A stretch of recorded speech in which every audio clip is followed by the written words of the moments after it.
सच सबसे आगे। नमस्कार, आप देख रहे हैं द लाइव टीवी। आपके साथ मैं हूं हर्षिता सिंह। उत्तर प्रदेश में कानून व्यवस्था एक बार फिर सवालों के घेरे में है।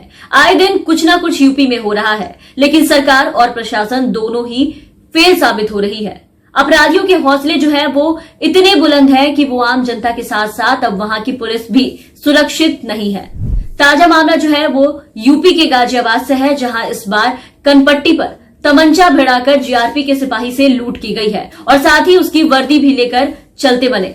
ये वारदात जो है वो चोला पुलिस चौकी से सिर्फ 300 मीटर की दूरी पर हुई है और सिपाही ने कुछ देर बाद पुलिस को इसकी सूचना दी, लेकिन पुलिस वहां नहीं पहुंची। तभी इसी घटनास्थल पर दूसरी लूट हुई, जहां एक शख्स जो कि रात को सिकंदराबाद से अलीगढ़ के लिए ट्रैक्टर ट्रॉली में सीमेंट लाद कर जा रहा था, उसे भी 3 बदमाशों ने तमंचे के बल पर उससे ट्रैक्टर ट्रॉली जो है वो लूट ली। तो सवाल है कि आखिर यूपी पुलिस कर क्या रही है? क्या वाकई पुलिस व्यवस्था जो है वो वेंटिलेटर पर है? क्या यूपी पुलिस जो है वो वाकई पूरा सिस्टम एक मजाक बनकर रह गया है? क्योंकि अपराधी इनके सामने से अपराध करके गुजर जाते हैं और पुलिस तमाशा देखती रह जाती है। और आपको बता दें कि ये कोई पहली वारदात नहीं है। इसके साथ ही 2 और घटना हुई है और 2 लोगों से लूटपाट भी हुई, लेकिन पुलिस कुछ नहीं कर पाई। और फिर अगर कोई सवाल करने पर आए तो पुलिस जो है वो तरह तरह की बातें बताएंगे कि टीमें बनाई जा रही है, दबिश दी जा रही है, तो कभी कहेंगे कि सख्त कार्रवाई की जा रही है, कुछ, लेकिन होता क्या है? कुछ नहीं। तो जो हाल आज यूपी का है उसको देख के साफ कहा जा सकता है कि उत्तर प्रदेश में शासन और प्रशासन दोनों ही किसी काम की नहीं रह गई है। अगर कुछ रह गया है तो वो है बस योगी आदित्यनाथ जी का भाषण, जहां वो आपको ये कहते नजर आ जाएंगे कि यूपी में सब ठीक है, यूपी में अब गुंडाराज खत्म हो चुका है। तो जरा एक बात बताइए कि अगर यूपी में वाकई गुंडाराज खत्म है तो ये आए दिन कारनामे कहां से निकल कर आ रहे हैं? जो सुनने को मिल रहे हैं ये कारनामे आखिर कहां से निकल कर आ रहे हैं? यहाँ की पुलिस तो इतनी महान है कि मुंह से ठाए ठाए निकालकर अपराधी को ढेर कर देती है। कोई इनसे बकरी पकड़ने बोले तो इनका कोई जोड़ नहीं है उसमें।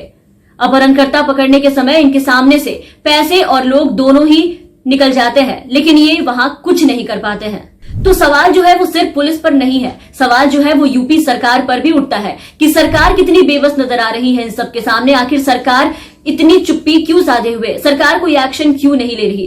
तो कल भी हमने आपको बताया था कि कैसे पुलिस ने गैंगस्टर बबलू सिंह को पकड़ा, जो इनके गिरफ्त से भाग जाता है। और उसके हौसले देखिए कि कितने बुलंद है कि पुलिस की सुरक्षा और प्रशासन को धता बताते हुए वो फिर आता है बिना किसी डर के और इस बार अपनी गाड़ी भी लेकर भाग जाता है और पुलिस कुछ नहीं कर पाती है। पुलिस कार्रवाई करने की बात करते रह जाती है। तो यहाँ आए दिन पुलिस की ही बैंड बजाई जाती है और ये सब देखकर धूम मूवी की याद आ जाती है, जहाँ अपराधी मस्त और पुलिस पस्त नजर आती है। तो वाकई अब यूपी सरकार को इस पे विचार करने और सिस्टम को दुरुस्त करने की जरूरत है, क्योंकि यूपी अब जंगल राज बनता जा रहा है। यहाँ स्वास्थ्य व्यवस्था से लेकर कानून व्यवस्था से लेकर हर चीज जो है वो चरमरा चुकी है। तो फिलहाल इस वीडियो में इतना ही। आप बने रहे हमारे साथ। अगर आपने अब तक हमें सब्सक्राइब नहीं किया है तो जरूर सब्सक्राइब कर दें, साथ ही बेल आइकन दबाना ना भूलें।